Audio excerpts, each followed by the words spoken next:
తదుపరి కన్యా రాశి.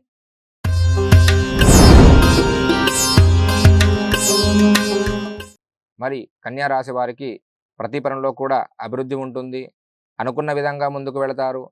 అదేవిధంగా కుటుంబ సౌఖ్యము, స్త్రీ సౌఖ్యము, ధనలాభము, వస్తులాభము, ప్రతి పనిలో కూడా లాభాలు చూడడము, అదేవిధంగా మానసికంగా ఎంతో ఆనందంగా ఉంటారు.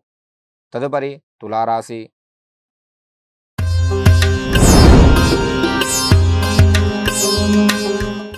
మరి తులారాశి వారు పుణ్య పనులు చేయడము, పుణ్యకార్యాలు చేస్తారు.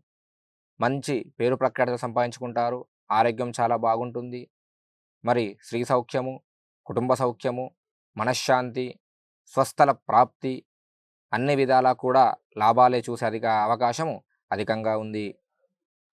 తదుపరి వృశ్చిక రాశి.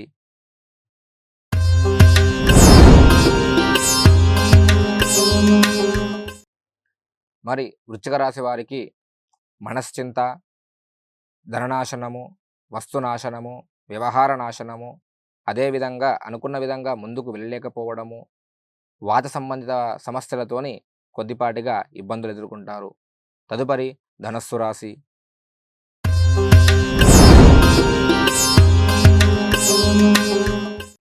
మరి ధనస్సు రాశి వారికి ప్రతి పనిలో ప్రతికూలత, అదేవిధంగా ఆరోగ్య సమస్యలు,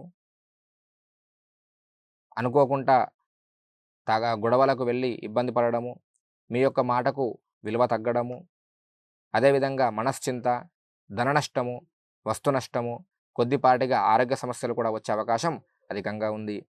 తదుపరి మకర రాశి.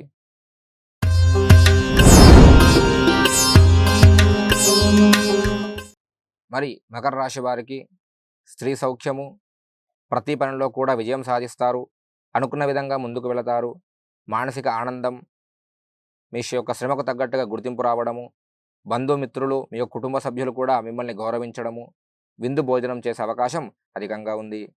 తదుపరి కుంభరాశి.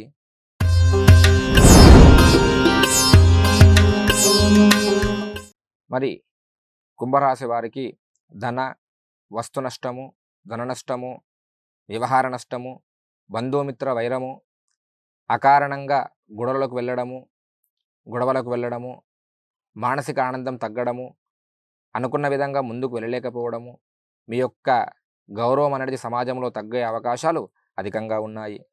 తదుపరి మీనరాశి.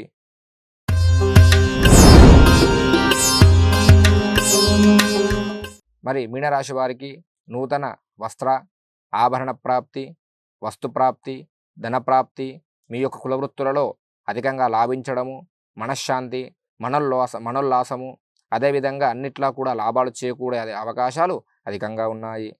ఓం శ్రీ గురుభ్యో నమః. లోకా సమస్త సుఖినో భవంతు.